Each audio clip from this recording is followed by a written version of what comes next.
बिस्मिल्लाहिर्रहमानिर्रहीम। उम्मीद है आप सब खैरियत से होंगे।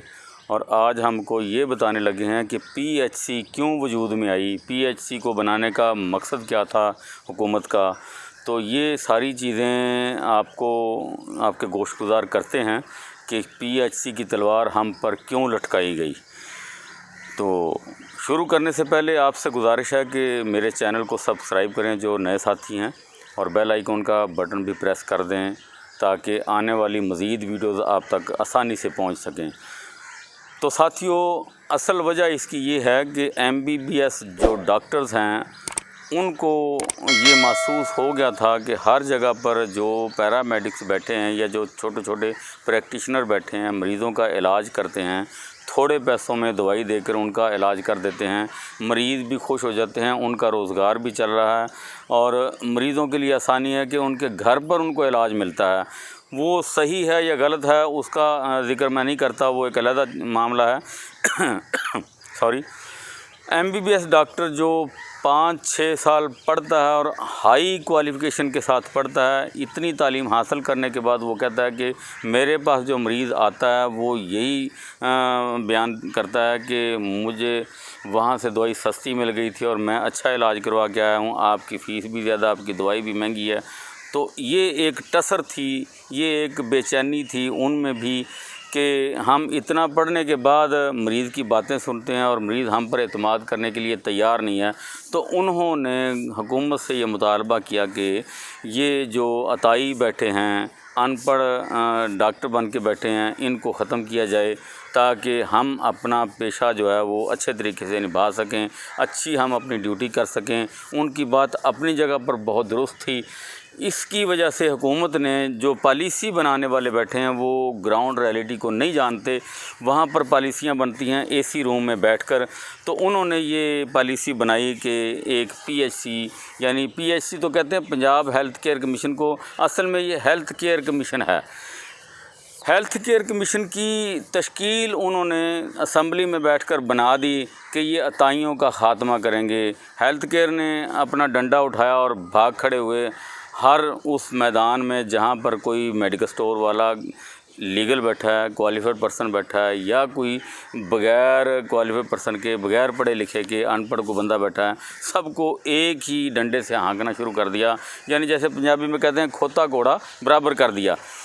तो ये सिस्टम हम पर लागू कर दिया। इसमें जो सही थे वो गलत हो गए, जो गलत थे वो तो गलत थे ही। तो ये लोगों ने, यानी एमबीबीएस लोगों ने आपके पीछे ये चीज़ एक लगा दी, एक शेर का वो मुखटा चेहरे पर चढ़ाकर आपके पीछे लगा दिया और आपको ज़दोकोब किया जा रहा है। और ये नहीं पहचान की जा रही कि कौन क्वालिफाइड पर्सन है, किसका क्या मकाम है, किसका क्या मकाम नहीं है। जो बेचारा सही मेडिकल स्टोर पर बैठकर अपनी सिर्फ डॉक्टर की पर्ची के मुताबिक दवा दे रहा है ना, उसके पास अगर कोई सिरिंज भी खुली मिल गई, कोई निडल मिल गई, कोई रैपर खुला मिल गया तो उसको सील कर दिया जाता है। उसकी ना सुनवाई होती है ना उसकी बात सुनी जाती है। ये तो था एमबीबीएस डॉक्टरों का कमाल, जिन्होंने पीएचसी बनवा कर आपके पीछे लगा दी। इसके बाद अगला स्टेप आ जाता है फार्मासिस्ट का। तो फार्मासिस्ट की दाल जो है वो भी नहीं गलती। एमबीबीएस उसको भी अनक्वालिफाइड समझता है। वो समझता है कि ये भी, बेशक इसने 5 साल पढ़ा है, इसकी भी क्वालिफ़िकेशन हाई थी, इसने भी एक बहुत अच्छा कोर्स किया है, बहुत आला तालीम है इसकी, फार्मेसी ग्रेजुएट होता है वो, तो उसको भी इन्होंने डिसक्वालीफाई कर दिया अपने मुकाबले में कि सिर्फ एमबीबीएस ही प्रेस्क्रिप्शन कर सकता है, फार्मासिस्ट नहीं कर सकता। तो अब फार्मासिस्ट का ज़ोर एमबीबीएस की तरफ तो नहीं चला, उन्होंने भी नज़ला बी कैटेगरी वालों पर गिरा दिया। वो समझते हैं कि, और है भी ऐसा ही, मैं ये नहीं कहता कि वो गलत कह रहे हैं, ऐसा ही है। बी कैटेगरी वाले से ए कैटेगरी वाला सीनियर है, उसकी क्वालिफ़िकेशन ज़्यादा है। बी कैटेगरी के जो है क्वालिफ़िकेशन बहुत कम है, ये सिर्फ 2 साल का डिप्लोमा है, उसकी डिग्री है। तो उन्होंने ये बयान देना शुरू कर दिए कि ये बी कैटेगरी वाले हमारे यहाँ मुलाजमत तो कर सकते हैं, मेडिकल स्टोर नहीं बना सकते। ये और चंद सालों में ये ख़त्म हो जाएंगे। इनको डिसहार्ड किया जा रहा है कि ये डिसहार्ड हो जाएंगे तो ये क्वालिफ़िकेशन ख़त्म हो जाएगी। उसकी वजह आपको बता देता हूँ कि अब जो मेडिकल स्टोर बनाना चाहता है ना, मेडिकल स्टोर्स की तादाद ज़्यादा है, फार्मेसीज़ की तादाद बहुत कम है किसी भी शहर में या किसी भी इलाके में। तो फार्मासिस्ट के लिए बुरी खबर ये है कि वो बी कैटेगरी का डिप्लोमा लेने के बाद या अपना मेडिकल स्टोर बनाता है तो उसके मुकाबले में वो भी बना के बैठा है, वो भी बना के बैठा है। अब फार्मासिस्ट का मकसद ये है कि बी कैटेगरी वाले ख़त्म हो जाएं या आइंदा चंद सालों में ख़त्म हो जाएं, या वो हुकूमत से मुतालबा करते हैं कि बी कैटेगरी को ख़त्म कर दिया जाए, तो उनकी फार्मेसीज़ ज़्यादा चलेंगी। अगर वो ख़ुद अपनी बना के बैठेंगे तो भी अगर किसी के पास मुलाजमत करेंगे तो उसे अच्छी सैलरी मिल सकती है। उस अच्छी सैलरी के लिए वो ये कोशिश में हैं या हमें डिसक्वालीफाई करना चाहते हैं ये बी कैटेगरी वालों को। तो इसकी वजह यही है कि उनकी कदर हो जाएगी। अगर बी कैटेगरी ख़त्म होती है तो फार्मासिस्ट को कम व बेश मंथली 1 लाख रुपए तक आमदनी का इंदिया दिया जा रहा है। अगर ये बी कैटेगरी ख़त्म नहीं होती तो उनको भी इनके बराबरी, अगर फ़र्ज़ कर लें ये इसको 2 लाख रुपए 2 साल के मिलते हैं तो ए कैटेगरी वाले को वो कहते हैं 2.5 लाख ले लें या 3 लाख ले लें, ज़्यादा से ज़्यादा, इससे ज़्यादा नहीं देते। तो उनको उनका हक मारा जा रहा है। इस वजह से उन्होंने हर जगह पर बयानबाजी में भी ये सोशल मीडिया पर भी ये बातें करना शुरू की हैं कि बी कैटेगरी चंद सालों में ख़त्म हो जाएगी और हमारा दौर शुरू हो जाएगा, या ये हमारे यहाँ मुलाजमत कर सकेंगे बी कैटेगरी वाले, मेडिकल स्टोर नहीं बना सकेंगे। तो आपके लिए ये गुजारिश है कि ना तो बी कैटेगरी ख़त्म होगी, ना डिस्पेंसर ख़त्म होंगे और ना ही कोई और अदारा ख़त्म होने वाला है, क्योंकि ये पाकिस्तान के कानून में है।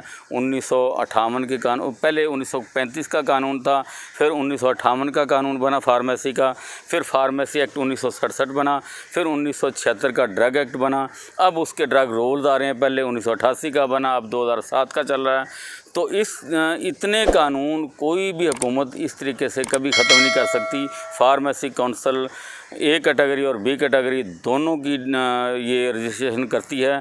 इस रजिस्ट्रेशन को कभी वो मनसूख नहीं कर सकती। हाँ, अपने कद काठ उसी जगह पर कायम रहेंगे। फार्मेसी का कद ऊंचा है और असिस्टेंट फार्मासिस्ट यानी मेडिकल स्टोर का कद नीचा है, ये अपनी जगह पर रहेगा, ख़त्म नहीं हो सकता कभी भी। ये आप इस खुशफहमी में कोई ना रहे कि ये मेडिकल स्टोर ख़त्म हो जाएंगे और अकेली फार्मेसी चलेंगी, या बी कैटेगरी वाले ये सोचकर खामोश होकर बैठ जाएं कि सिर्फ फार्मेसी ही चलेंगी और मेडिकल स्टोर ख़त्म हो जाएंगे। ये मेडिकल स्टोर कभी नहीं ख़त्म होंगे। हाँ, अपनी जगह पर उनकी जो वैल्यू है वो बहाल रहेगी और चलती रहेगी।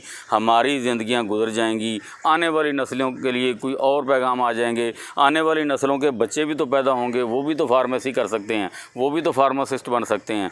तो ये इस बात में कोई उलझाव नहीं है, कोई ऐसा शक व शुबा नहीं है कि ये कोई डिग्रियां ख़त्म हो जाएंगी या डिप्लोमे ख़त्म हो जाएंगे। कभी ऐसा नहीं होगा। आप दिल जोई से काम करते रहें, जो पढ़ने वाला वो सुकून से पढ़ता रहे, अपने डिप्लोमे और डिग्रियां हासिल करें, अपने कारोबार करें।